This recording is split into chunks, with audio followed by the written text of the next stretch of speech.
ليعلن ختام موسم حافلا بالعديد من البطولات والأرقام والمباريات وكرة القدم. نعود ونذكر بأن نادي الوحدة هو أول بطل لهذه البطولة في عام 1957 عندما لعب المباراة النهائية ضد نادي الاتحاد. كرة محاولة خطيرة جدا وتسديدة جاءت عن طريق البرازيلي واللاعب أنسيلمو هو اللي سدد وهو اللي لعب الكرة والمحاولة الماضية، لكن علت العارضة تحولت إلى خارج أرضية الملعب.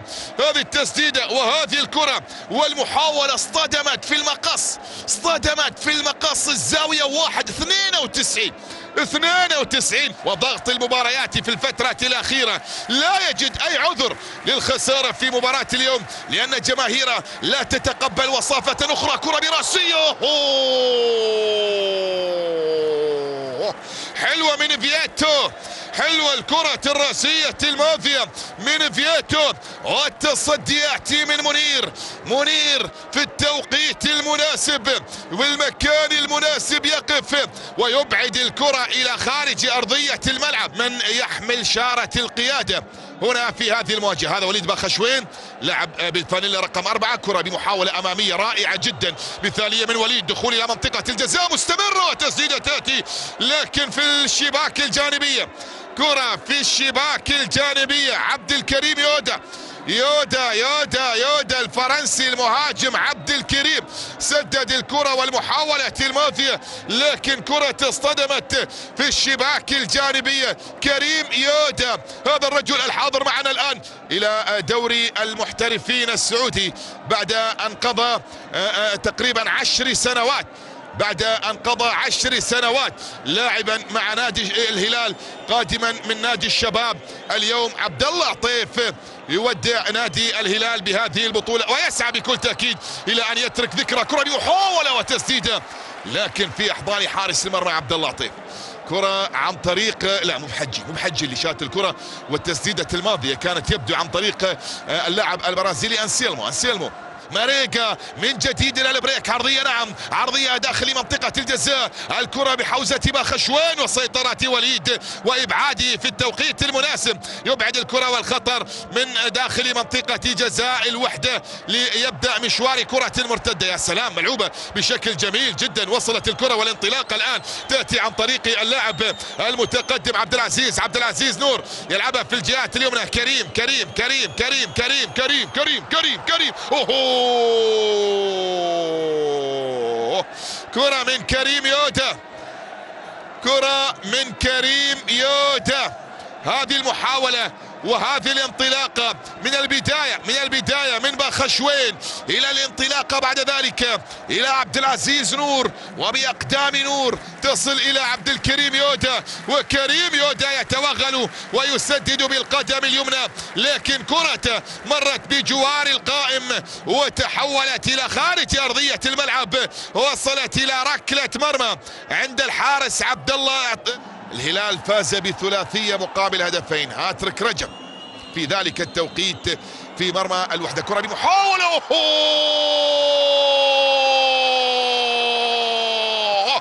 كريم لا يبخل أبدا على الوحدة، وفرسان مكة يأخذون الصدارة في سباق النهائي ويسجلون أول الأهداف عن طريق كريم يودا يضع الكرة في شباك المعيوف ويعلن عن أول أهداف المواجهة بكرة من خارج منطقة الجزاء. يأتي الآن ويتقدم بهذا اللقاء، هذه الكرة وهذه المحاولة من أجل تحقيق الانتصار في مباراة اليوم.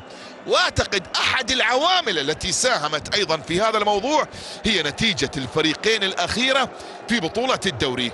هذا الكلام نقوله ونحن لازلنا في شوط المباراة الاول. كرة بمحاولة من اجل التعديل داخل منطقة الجزاء،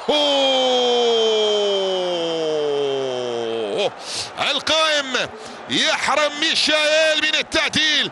هذه الكرة وصلت الى ميشائيل دلغادو.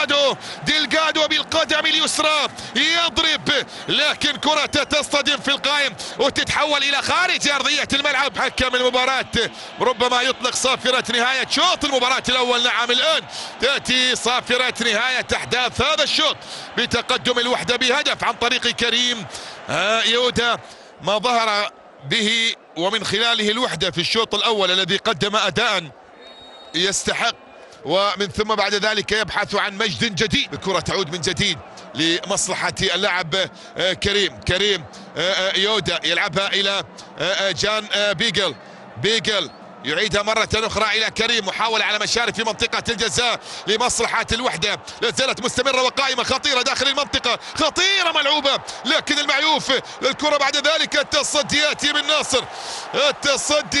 من ناصر، والمحاولة تعود في الجانب المقابل مرتدة، وصلت إلى ميشيل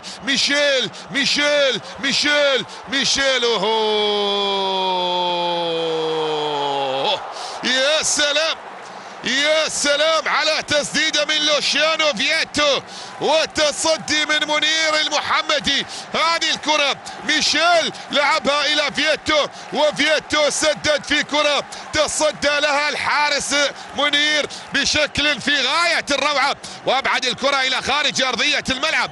وصلت بعد ذلك إلى ركلة مرمى أو ركلة ركنية، ملعوبة ركنية خطيرة لا لا لا لا لا لا لا لا لا، الراية موجودة والتسلل يأتي على بليهي، التسلل يأتي بقرار من المساعد الثاني يلغي هدف التعادل للهلال، ويقول للاعبي الهلال لو كنتم تستحقون سيأتيكم الحق من خلال تقنية الفيديو. هذه الكرة، هذه المحاولة، هذه اللقطة قد يعود ويحتسب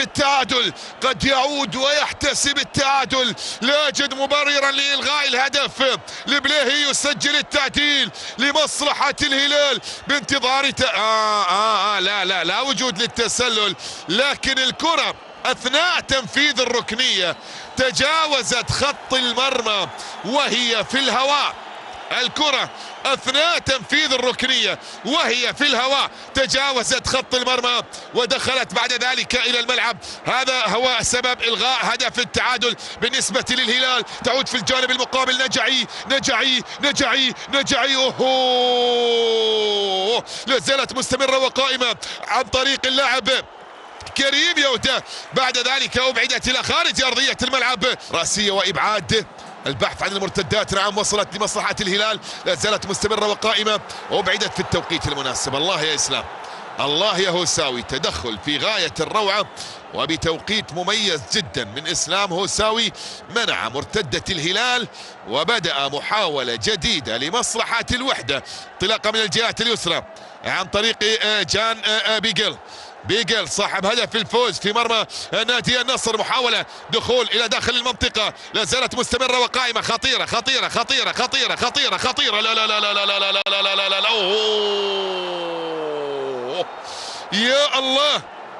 يا الله، ضاعت كرة تأكيد الانتصار والتتويج باللقب من يحيى. من يحيى نجعي، مرت بجوار القائم إلى خارج أرضية الملعب. ركلة مرمى، أخطر محاولات الوحدة في شوط المباراة الثاني، كرة بجوار القائم إلى خارج أرضية الميدان، ومحاولة وصلت إلى ركلة مرمى. ممكن أن تضاف على أحداث شوط المباراة الثاني. كرة بمحاولة لمصلحة الوحدة، أبعدت في التوقيت المناسب.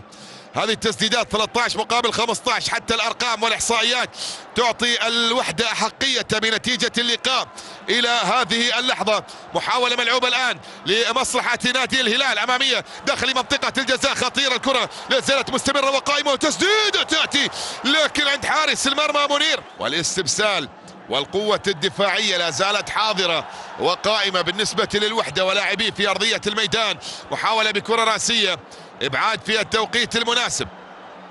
تعود المحاولة من جديد الآن لمصلحة الهلال، عرضية داخل منطقة الجزاء،